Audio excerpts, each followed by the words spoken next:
Hello everyone, আশা করি সবাই ভালো আছো। আজকে আমি দুইটি জাবেদা নিয়ে আলোচনা করব। যেহেতু তোমরা বুঝতে পেরেছো ডেবিট এবং ক্রেডিট গুলো চিনতে পারবা, যেহেতু লাস্ট ক্লাসে আমার ডেবিট এবং ক্রেডিট নিয়ে আলোচনা করেছি, সেহেতু আজকে আমি জাবেদা নিয়ে আলোচনা করব। অর্থাৎ ডেবিট ক্রেডিট বিষয়গুলো ভাগ করে আমি এক্সাম্পল দিয়ে বোঝানোর চেষ্টা করব। ঠিক আছে?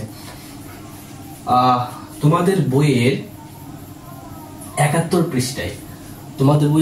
পৃষ্ঠায় যে এক্সাম্পল গুলো দেওয়া আছে ওইখান থেকে নেওয়া দুইটা এক্সাম্পল দিয়ে তোমাদের সাথে আলোচনা করব। দেনাদার হতে চেক প্রাপ্তি ৮,০০০ টাকা। তাহলে এটা কিভাবে আমি ডেবিট ক্রেডিট নির্ণয় করব? ঠিক আছে, দুইটা পক্ষ, দেনাদার হতে আমি চেক পেয়েছি। আচ্ছা, দেনাদারটা কি? আমি বলেছি সম্পদ হিসাবের যে 5টি ধাপ আছে, 5টি ধাপের মধ্যে একটি হচ্ছে সম্পদ। 5টি ধাপ নিয়ে আলোচনা করেছি। এবার যখন আমরা এক্সাম্পল এভাবে ধাপে ধাপে করতে থাকবো, তোমরা এক্সাম্পল গুলোর মধ্য দিয়ে বুঝতে পারবা কোনটা কি। ওকে, তাহলে আমি এখান থেকে বের করি দেনাদার। এটা হচ্ছে তুমি কোন একটা পণ্য বিক্রয় করলা, টাকাটা পাওনি, তখন তোমার একটা দেনাদার সৃষ্টি হয়ে গিয়েছে। এটা তোমার জন্য সম্পদ।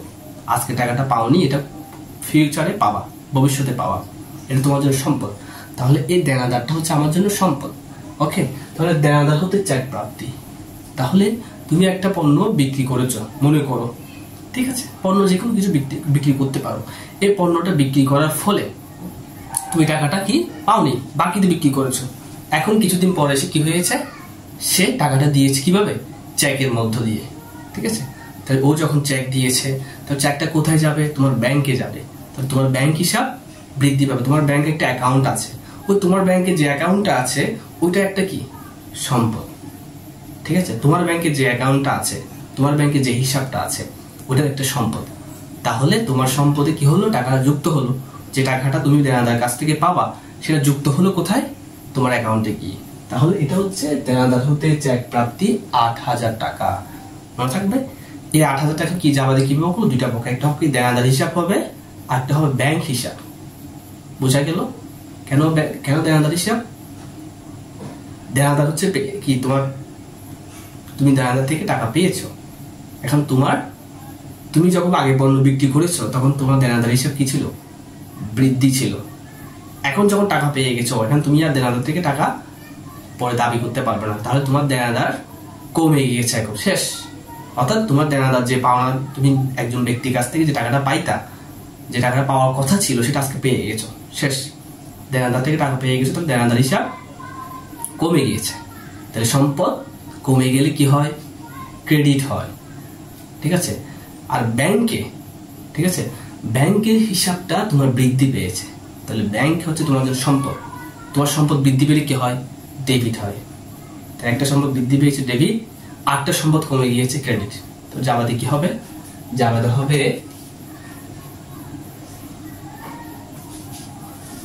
ব্যাংক হিসাব, অর্থাৎ আমি ডেবিট ক্রেডিট নির্ণয় করছি। ঠিক আছে, ব্যাংক হিসাব ডেবিট কত? ৮,০০০ টাকা। ব্যাংক হিসাব ডেবিট, তোমার দেনাদার হিসাব ক্রেডিট, অর্থাৎ তোমার দেনাদার কমে গিয়েছে। ঠিক আছে, দেনাদার হিসাব ক্রেডিট কত? ৮,০০০ টাকা। টাকা তো দুটো সেম হবে। এটা বুঝে গেল? কি বললাম? সম্পদ বৃদ্ধি পেলে ডেবিট, সম্পদ হ্রাস পেলে ক্রেডিট। এটা মনে আছে তো? এটা মনে রাখতে হবে।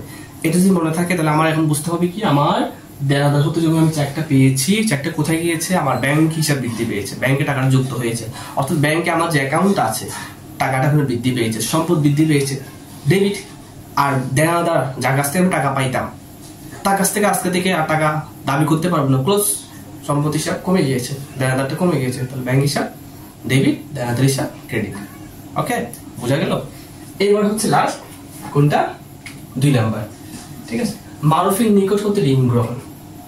দেখো, মারুফ একজন ব্যক্তি থেকে তুমি টাকা নিয়েছো, ঋণ গ্রহণ করেছো। ঠিক আছে, টাকা নিতেই পারো। টাকা যখন তুমি নিয়েছো, তখন তোমার এখন একজন পাওনাদার সৃষ্টি হয়েছে। অবশ্যই তুমি টাকাটা পরিশোধ করতে হবে। মানব তোমাকে টাকাটা দিয়েছে মানে মানবকে তোমাকে মারুফকে পরিশোধ করতে হবে, তুমি তার কাছে এখন দায়বদ্ধ, পাওনাদার। তাহলে মারুফ একজন পাওনাদার, আর টাকাটা নিয়েছো তুমি, টাকাটা পেয়ে গেছো, এখন তোমার হাতে টাকা আছে, টাকাটা তোমার হাতে আসছে, টাকা তোমার কাছে আছে, নগদ হিসাব বৃদ্ধি পেয়েছে, নগদ হিসাব ডেবিট, নগদ টাকা বৃদ্ধি পেয়েছে, নগদ টাকা আসছে। নগদ টাকা হচ্ছে তোমাদের সম্পদ, তোমার কাছ থেকে যখন নগদ টাকা আছে, নগদটা তোমার জন্য সম্পদ, সম্পদ বৃদ্ধি পেয়েছে মানে কি, সম্পদ বৃদ্ধি পেলে কি, ডেবিট। তোমার কাছে এখন মারুফের কাছ থেকে তুমি টাকা নিয়েছো, তোমার হাতে টাকা আসছে, সম্পদ বৃদ্ধি পেয়েছে, নগদ টাকা আসছে, মনে থাকবে, নগদ টাকা আসছে, সম্পদ বৃদ্ধি পেয়েছে, নগদ হিসাব ডেবিট। ওকে, টাকাটা যখন নিয়েছো অবশ্যই টাকাটা পরিশোধ করতে হবে।